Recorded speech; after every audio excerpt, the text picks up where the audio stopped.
Olá, pessoal, boa noite. Tudo bem com vocês? Vamos iniciar hoje mais um passo em rumo à formação de vocês como profissionais. Hoje nós vamos iniciar uma matéria totalmente teórica, mas que dará base para muitas matérias que vocês vão fazer na prática. Hoje nós vamos começar a entender o conceito de saúde coletiva, tá bom? Papel e caneta na mão, com aquele copo de café para quem gosta. Bora lá começar? Antes de tudo, nós temos que entender o contexto de saúde no Brasil, para que nós possamos entender como chegamos até aqui e aonde pretendemos chegar.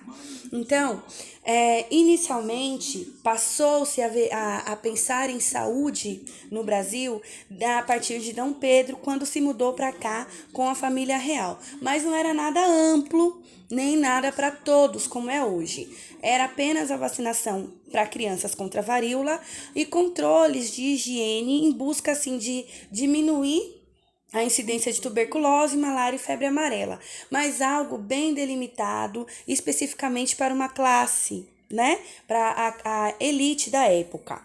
Com o passar do tempo, depois do golpe militar, quando Dom Pedro II foi retirado do poder, aconteceu a revolta da vacina, né? Em 1889.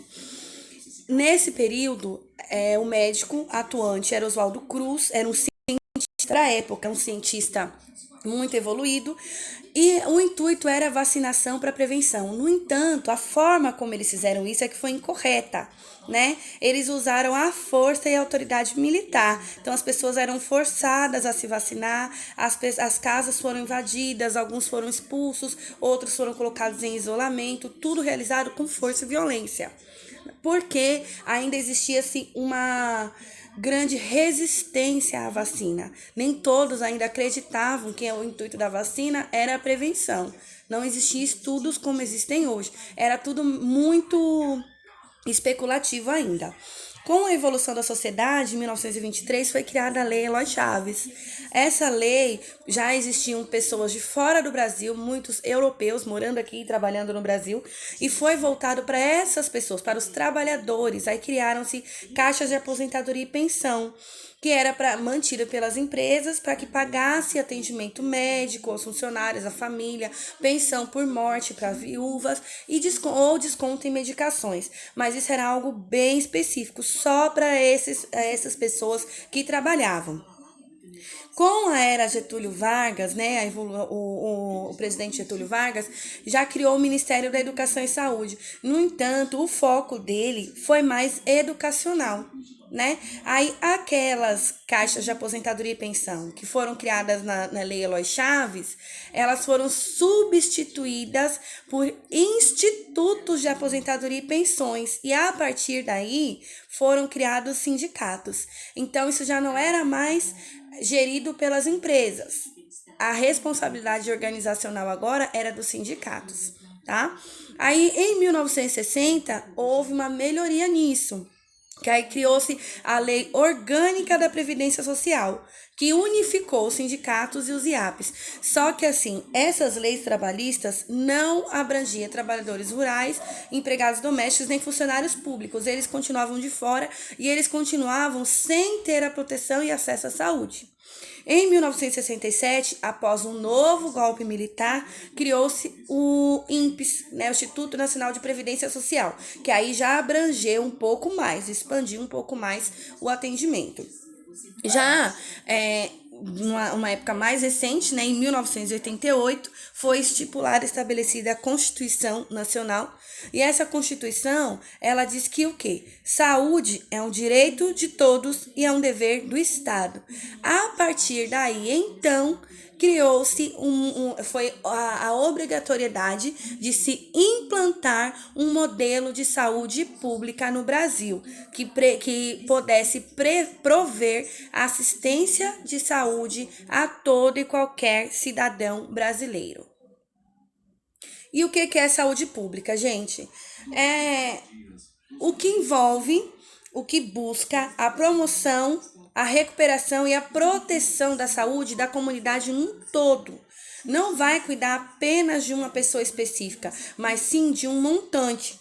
Esse trabalho envolve todas as áreas da vida do usuário, ou seja, o usuário da saúde pública, ele deve ser visto de uma forma holística, um ser como um todo, tendo as suas necessidades físicas, mentais, espirituais e sexuais garantidas e de uma forma multidisciplinar, ou seja, tendo acesso a todas as áreas da saúde, ainda se necessário, acoplado a áreas da educação e também de segurança. O contexto de saúde pública é englobar e proteger a pessoa por um todo. Com base nisso, foi criado o Sistema Único de Saúde, o SUS, com base na Lei 8.080, 19 de setembro de 1990. Gente, nós precisamos saber a lei que fundamenta o SUS, tá? Lei 8080 de setembro de 1990.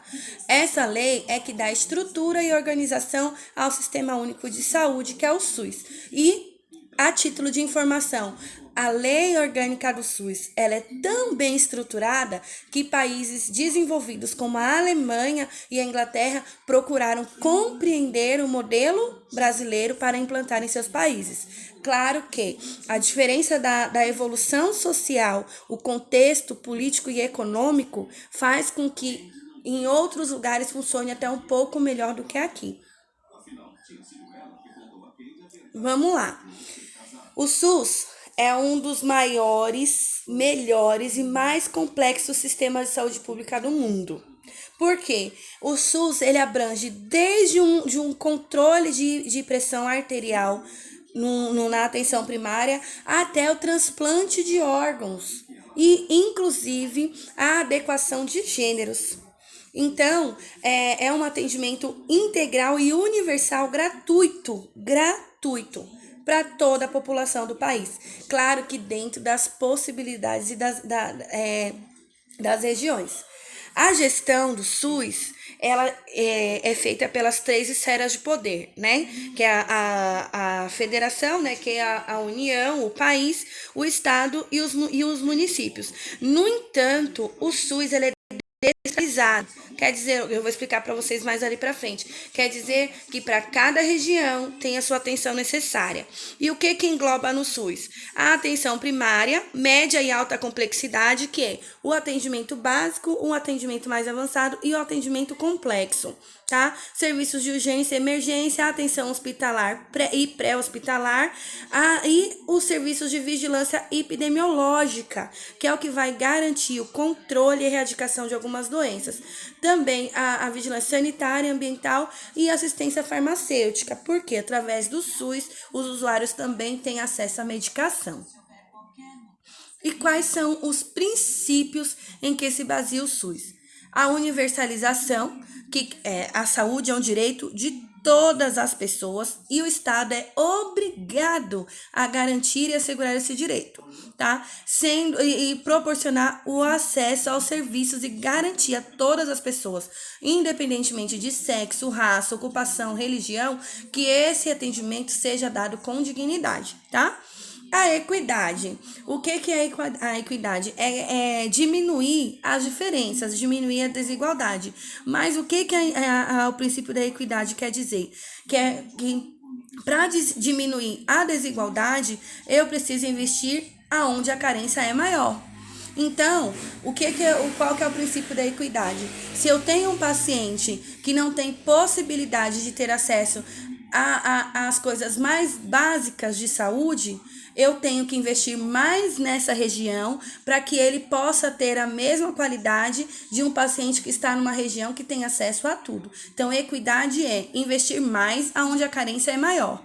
E a integralidade, que é um princípio que quer, como eu falei no início, atender a pessoa como um todo, né? Vai englobar todas as ações de promoção e prevenção, tratamento e reabilitação da saúde, vendo o usuário caso a caso, tá? A integralidade, ela parte da base da articulação de todas as políticas públicas para assegurar o desenvolvimento e a qualidade da vida do usuário.